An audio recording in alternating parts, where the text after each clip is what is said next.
If you're looking to create a fun and realistic universe mode, then I got you guys with another quick and easy booking guide. As today, we're going to go ahead and focus on areas that universe mode has been neglecting, such as triple threat, fatal four-way, and tag team rivalries. We're going to go over why we have them, how we create them, and some quick examples of putting all the tips together. Let's go ahead and hop into it.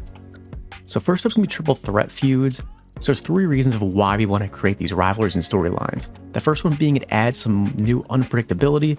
We do a lot of 1v1 feuds all the time, obviously, but adding a third superstar really creates a new level of uncertainty. Whether it's adding a new competitor limits the chances of each superstar winning to create that uncertainty, or if it's what if a potential alliance occurs out of these two superstars out of the three. So it really adds that unpredictability to your new storyline. The second one is protecting star power. Obviously, we have a lot of feud ideas, a lot of big superstars. We don't want to have them like lose a bunch of matches and lose all that star power. So if you take 3 superstars instead of 2, it becomes a non-DQ match because it's a triple threat match. And a lot of crazies will happen, a lot of interferences, stuff like that. So when 2 superstars lose in this rivalry, it protects their star power and makes their universe mode still standing tall with a lot of great superstars. And lastly, it's really just to keep things fresh. Obviously, as I said, a lot of 1v1 feuds and storylines. So to change things up besides just stipulation matches, have a triple threat feud. It really changes the dynamic and keeps things fresh for you and your universe mode. So now how do we set up these triple threat rivalries? And it's pretty simple. We use the Rivalry Actions. We got to make sure you use ones that make sense to make sure all 3 superstars are aligned and it all makes sense for them to be in this feud together. So some great ways to really start it out could be a post-match wild attack, where a superstar that wasn't in a match attacks both superstars at the end of their match. You also have winner saves a loser, which is a great way to have 2 faces and a heel involved in a triple threat feud. A third party entrance is a great way to have 2 heels and a face, as a heel that's not in a match can attack a face during the entrance, and that third superstar who is also a heel can get mad at the other heel, be like, why'd you do that? I don't need your help, shouldn't have got involved, that kind of thing. You also have ringside guest removal, where if you have maybe 2 heels that are kind of aligning together in the triple threat against the face, it kind of backfires in a way. And then also, unfortunately, promos, you can only have 2 people. Should be 3 or more, but it's not, unfortunately. But just involve promos where it makes sense, where you can push 2 superstars against each other, a face and a heel. Or maybe it's 2 heels, talking about how they can align against the face, that kind of thing. So if it's a 2-person rivalry action, make sure it aligns for all 3 people within your feud to make it make sense. And here's an example storyline using all the tips that I just gave you. In your first week, 2 superstars are looking to become the #1 contender for the world title, and they face off in a match in the main event to decide who will be the #1 contender.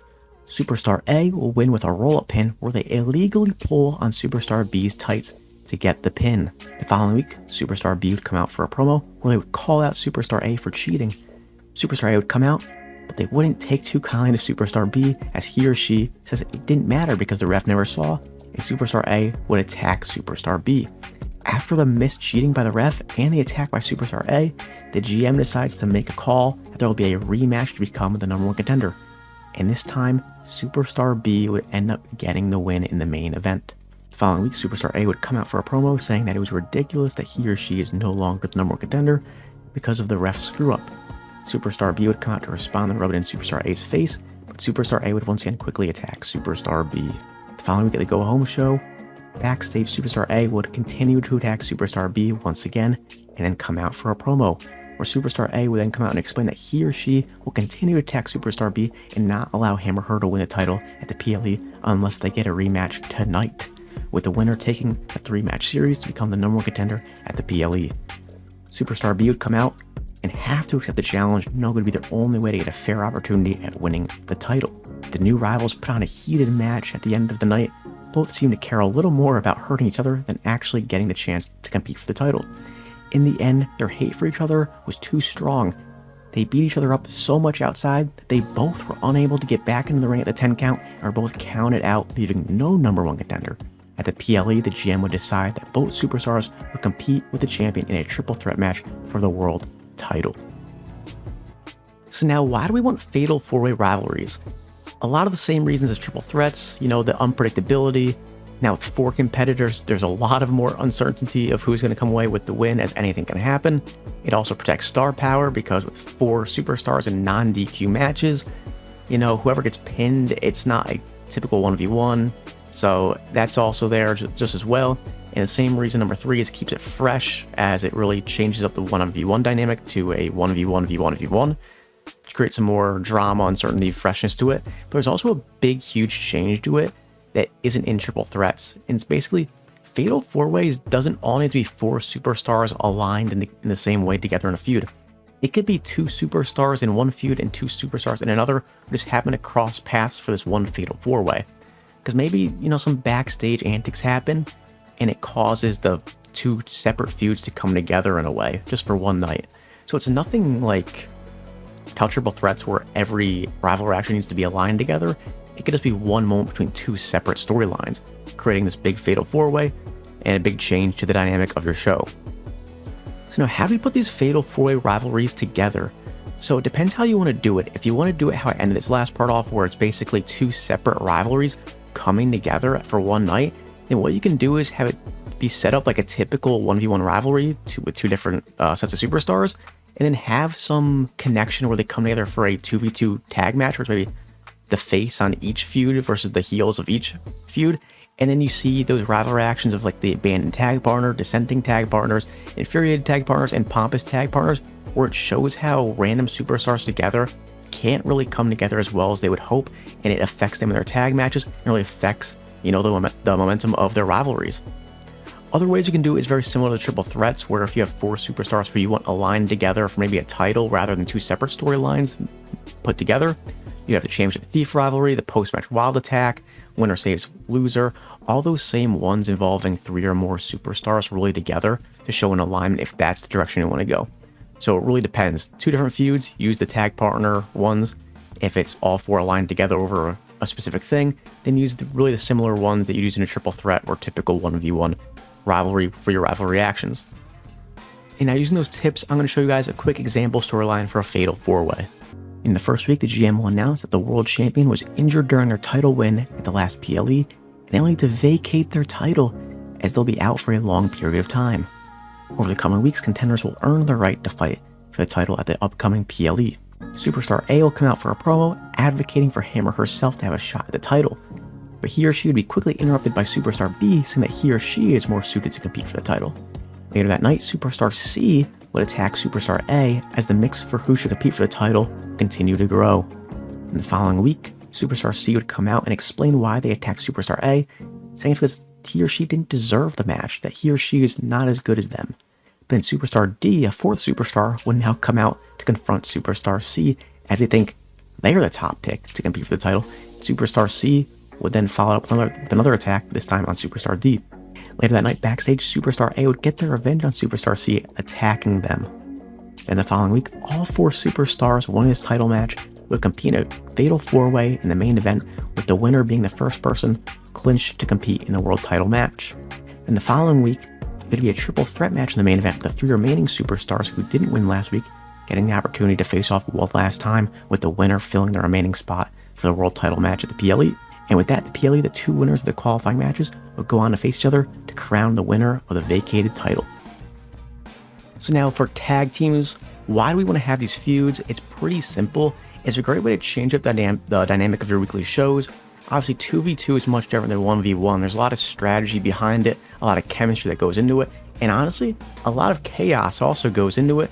So you really want to figure out what makes the most sense for your universe mode, because it honestly is different depending on your tag divisions. For me personally, I like these feuds as a great way to really build up my weekly shows. Occasionally at like Mania, SummerSlam, maybe I'll have 1 or 2 tag team matches for titles at these PLEs, but normally I like to have it as a dynamic way to change up my weekly shows and add some freshness to it, because that dynamic keeps things fresh, and it also allows different types of superstars to really show off their skill sets, as it feels like tag team wrestling is quite different than singles. So what I like to do is have these big feuds, at least 1 per weekly show that really builds up and has a huge match, typically at the go-home shows before my PLEs, to really also build hype into my PLEs. So now, how do we put tag team feuds together? Like I said at the beginning of the video, unfortunately, it feels like tag team rivalries have been neglected, but there is still enough rivalry actions to have some fun with it. So what I like to do is, I like to have the distractions as the double distraction and manager's distraction, as it makes sense because a lot of tag matches seem to end after a distraction and really gives someone the upper edge to get the win. Also besides that though, you can mix it up with the ambushes, because that allows you some before attacks, before matches, like the third party tag entrance. Or you also have something like the post-match tag ambush, so it allows you to mix it up. So maybe a distraction doesn't help a team get a win, but maybe they want to get their hit on them before or after the match, really change up that dynamic, keep it fresh. So there is a bunch of different ways you can do this to really keep it fresh and really push your storylines using these rivalry actions. But also when it comes to promos, unfortunately, there's no tag team promos. It's 1v1 in the promos, obviously. So what I like to do is I have half of the tag team and then the other half of the tag team, and at least create some sort of promo dynamic, even though it's not perfect. And now using these tips, here's a quick example storyline for a tag team feud. During your first week, the tag team champions who are faces will issue an open challenge as they're looking for a new challenger for their titles. Another face tag team that's had some success but has struggled to get over the hump recently would come out to face the champs. Their tag champs would end up getting the win, but later backstage, the losing team would attack them shockingly to the fans and turning heel. The next week, the now heel tag team would come out for a promo, saying they're done being the afterthoughts of the division and wasting their time doing things the right way, while other tag teams would continue to play dirty and take away their opportunities. The tag champs would then come out to confront them, saying they didn't do anything dirty, that they were just the better men or women that night. This would lead the now heel tag team to attack the tag champs once again. And the very next week, the new heel team didn't just want to make a statement to the champs, but they wanted to make a statement to the entire tag division. So they would face off with another tag team and end up getting the win. But after the match, they would attack their opponents with steel chairs. The following week at the Go Home show, the tag team champs would come out for a promo, calling out the heel tag team, challenging them to a match at the PLE to put this to rest. The heel tag team would then come out and accept the challenge, and the two tag teams would end up brawling in the ring. And at the PLE, the heels and the faces would face off for the tag team titles.